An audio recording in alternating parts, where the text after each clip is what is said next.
ഒന്ന്. നേപ്പാളിലെ ആദ്യ വനിതാ പ്രധാനമന്ത്രി ആര്? നേപ്പാളിലെ ആദ്യ വനിതാ പ്രധാനമന്ത്രി ആര്? ഉത്തരം സുശീല ഗാർഗി. 2. 2025 സെപ്റ്റംബറിൽ താപ ചുഴലിക്കാറ്റ് നാശം വിതച്ച രാജ്യം ഏത്? 2025 സെപ്റ്റംബറിൽ താപ ചുഴലിക്കാറ്റ് നാശം വിതച്ച രാജ്യം ഏത്? ഉത്തരം ചൈന. 3. വിഴിഞ്ഞം അന്താരാഷ്ട്ര തുറമുഖം പ്രധാനമന്ത്രി നരേന്ദ്രമോദി രാജ്യത്തിന് സമർപ്പിച്ചത് എന്നാണ്? വിഴിഞ്ഞം അന്താരാഷ്ട്ര തുറമുഖം പ്രധാനമന്ത്രി നരേന്ദ്രമോദി രാജ്യത്തിന് സമർപ്പിച്ചത് എന്നാണ്? ഉത്തരം 2025 May 2. 4. World Malayali council India region സംഘടിപ്പിക്കുന്ന കേരള ബിസിനസ് സമ്മിറ്റ് 2025 വേദിയാകുന്നത് എവിടെ? World Malayali council India region സംഘടിപ്പിക്കുന്ന കേരള ബിസിനസ് സമ്മിറ്റ് 2025 വേദിയാകുന്നത് എവിടെ? ഉത്തരം ന്യൂഡൽഹി. 5. സംസ്ഥാനത്തെ മുഖ്യ വനം മേധാവിയായി നിയമിതനായത് ആരാണ്? സംസ്ഥാനത്തെ മുഖ്യ വനം മേധാവിയായി നിയമിതനായത് ആരാണ്? ഉത്തരം രാജേഷ് രവീന്ദ്രൻ. 6. കേരളത്തിൽ നിന്ന് ആദ്യമായി റെഡ് എലിഫന്റ് പുരസ്കാരം ലഭിച്ചത് ആർക്ക്? കേരളത്തിൽ നിന്ന് ആദ്യമായി റെഡ് എലിഫന്റ് പുരസ്കാരം ലഭിച്ചത് ആർക്ക്? ഉത്തരം മുഹമ്മദ് ഫർഹാൻ. 7. ലോകത്തിലെ രണ്ടാമത്തെ വലിയ മത്സ്യ ഉൽപാദക രാജ്യം ഏത്? ലോകത്തിലെ രണ്ടാമത്തെ വലിയ മത്സ്യ ഉൽപാദക രാജ്യം ഏത്? ഉത്തരം ഇന്ത്യ. 8. അടുത്തിടെ യുനെസ്കോയുടെ ലോക പൈതൃക സാധ്യത പട്ടികയിൽ ഇടം നേടിയ കേരളത്തിലെ പ്രദേശം ഏതാണ്? അടുത്തിടെ യുനെസ്കോയുടെ ലോക പൈതൃക സാധ്യതാ പട്ടികയിൽ ഇടം നേടിയ കേരളത്തിലെ പ്രദേശം ഏതാണ്? ഉത്തരം വർക്കല കുന്നുകൾ. 9. ദേശീയ ഹിന്ദി ദിവസ് എന്നാണ്? ദേശീയ ഹിന്ദി ദിവസ് എന്നാണ്? ഉത്തരം സെപ്റ്റംബർ 14. 10. ലോക ഹിന്ദി ദിവസ് എന്നാണ്? ലോക ഹിന്ദി ദിവസ് എന്നാണ്? ഉത്തരം ജനുവരി 10. ദേശീയ ഹിന്ദി ദിവസ് എന്നാണ്? സെപ്റ്റംബർ 14. ലോക ഹിന്ദി ദിവസ് എന്നാണ്? ജനുവരി 10. 11. 18ാമത് മലയാറ്റൂർ അവാർഡ് അർഹനായത് ആരാണ്? 18ാമത് മലയാറ്റൂർ അവാർഡ് അർഹനായത് ആരാണ്? ഉത്തരം ഇ സന്തോഷ് കുമാർ. താപോമ്മയുടെ അച്ഛൻ എന്ന കൃതിക്കാണ് 18ാമത് മലയാറ്റൂർ അവാർഡ് അർഹനായത് ആരാണ്? ഇ സന്തോഷ് കുമാറാണ്. 12. 6ാമത് രാജ്യാന്തര വനിതാ ചലച്ചിത്രമേളയുടെ വേദി എവിടെയാണ്? 6ാമത് രാജ്യാന്തര വനിതാ ചലച്ചിത്രമേളയുടെ വേദി എവിടെയാണ്? ഉത്തരം കൊട്ടാരക്കര.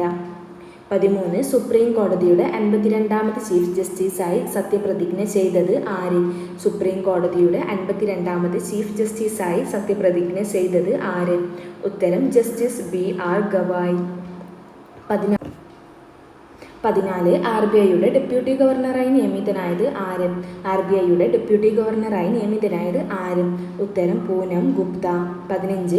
ഇന്ത്യയിലെ ഏറ്റവും വലിയ ക്രൂയിസ് ടെർമിനൽ ഏതാണ്? ഇന്ത്യയിലെ ഏറ്റവും വലിയ ക്രൂയിസ് ടെർമിനൽ ഏതാണ്? ഉത്തരം മുംബൈ ഇന്റർനാഷണൽ ക്രൂയിസ് ടെർമിനൽ. ഇന്ത്യയിലെ ഏറ്റവും വലിയ ക്രൂയിസ് ടെർമിനൽ ഏതാണ്? Mumbai international cruise terminal. 16. 2025 PV Narasimha Rao പുരസ്കാരത്തിന് അർഹനായത് ആരാണ്? 2025 PV നരസിംഹറാവു പുരസ്കാരത്തിന് അർഹനായത് ആരാണ്? ഉത്തരം മൻമോഹൻ സിംഗ്. 17. ദുബായിൽ ആദ്യ വിദേശ ക്യാമ്പസ് ആരംഭിച്ച ഇന്ത്യൻ ഇൻസ്റ്റിറ്റ്യൂട്ട് ഓഫ് മാനേജ്മെന്റ് ഏതാണ്? ദുബായിൽ ആദ്യ വിദേശ ക്യാമ്പസ് ആരംഭിച്ച ഇന്ത്യൻ ഇൻസ്റ്റിറ്റ്യൂട്ട് ഓഫ് മാനേജ്മെന്റ് ഏതാണ്? ഉത്തരം IIM അഹമ്മദാബാദ്. 18. 2025 സെപ്റ്റംബറിൽ അന്തരിച്ച മുൻ മന്ത്രിയും നിയമസഭാ സ്പീക്കറും ആയ വ്യക്തി ആരാണ്? 2025 സെപ്റ്റംബറിൽ അന്തരിച്ച മുൻ മന്ത്രിയും നിയമസഭാ സ്പീക്കറും ആയ വ്യക്തി ആരാണ്? ഉത്തരം P തങ്കച്ചൻ. 19.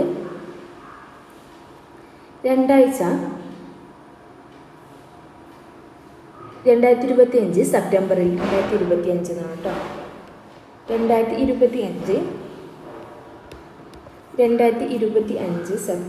2025 സെപ്റ്റംബറിൽ വെള്ളപ്പൊക്ക ബാധിതമായ പഞ്ചാബ്, ഹിമാചൽ, ജമ്മു കാശ്മീർ എന്നിവിടങ്ങളിൽ പിന്തുണ നൽകുന്നതിനായി ഇന്ത്യൻ സൈന്യം നടത്തിയ ഓപ്പറേഷന്റെ പേരെന്ത്?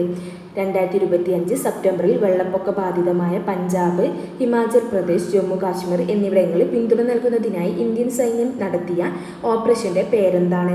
ഉത്തരം ഓപ്പറേഷൻ റാഹത്ത്. 20. ഇന്ത്യൻ നാവികസേന ഗുരുഗ്രാമിൽ ഏത് തീയതിയിലാണ് INS ആരാവല്ലി കമ്മീഷൻ ചെയ്യും? ഇന്ത്യൻ നാവികസേന ഗുരുഗ്രാമിൽ ഏത് തീയതിയിലാണ് INS ആരാവല്ലി കമ്മീഷൻ ചെയ്യും? ഉത്തരം 2025 സെപ്റ്റംബർ 12. 21. ലോകത്ത് ആദ്യമായി പന്നിയുടെ ശ്വാസകോശം മനുഷ്യനിൽ വച്ച് പിടിപ്പിച്ചത് എവിടെയാണ്? ലോകത്ത് ആദ്യമായി പന്നിയുടെ ശ്വാസകോശം മനുഷ്യനിൽ വച്ച് പിടിപ്പിച്ചത് എവിടെയാണ്? ഉത്തരം China. 2023 sample registration system report പ്രകാരം ഇന്ത്യയിലെ സംസ്ഥാനങ്ങൾക്കിടയിൽ ഏറ്റവും കുറഞ്ഞ ശിശുമരണ നിരക്കുള്ള സംസ്ഥാനം ഏത്? 2023 സാമ്പിൾ രജിസ്ട്രേഷൻ സിസ്റ്റം റിപ്പോർട്ട് പ്രകാരം ഇന്ത്യയിലെ സംസ്ഥാനങ്ങൾക്കിടയിൽ ഏറ്റവും കുറഞ്ഞ ശിശുമരണ നിരക്കുള്ള സംസ്ഥാനം ഏത്? ഉത്തരം മണിപ്പൂർ. 23 അടുത്തിടെ തമിഴ്നാട് സർക്കാർ ജൈവവൈവിധ്യ പൈതൃക കേന്ദ്രമായി പ്രഖ്യാപിച്ചത് ഏത്? അടുത്തിടെ തമിഴ്നാട് സർക്കാർ ജൈവവൈവിധ്യ പൈതൃക കേന്ദ്രമായി പ്രഖ്യാപിച്ചത് എന്ത്? ഉത്തരം ആലത്തൂർ തടാകം. 24 2025 സെപ്റ്റംബറിൽ അന്തരിച്ച കേരളത്തിലെ ആദ്യ വനിതാ ഫോറൻസിക് സർജൻ ആരാണ്? 2025 സെപ്റ്റംബറിൽ അന്തരിച്ച കേരളത്തിലെ ആദ്യ വനിതാ ഫോറൻസിക് സർജൻ ആരാണ്? ഉത്തരം ഷോർലി വാസു.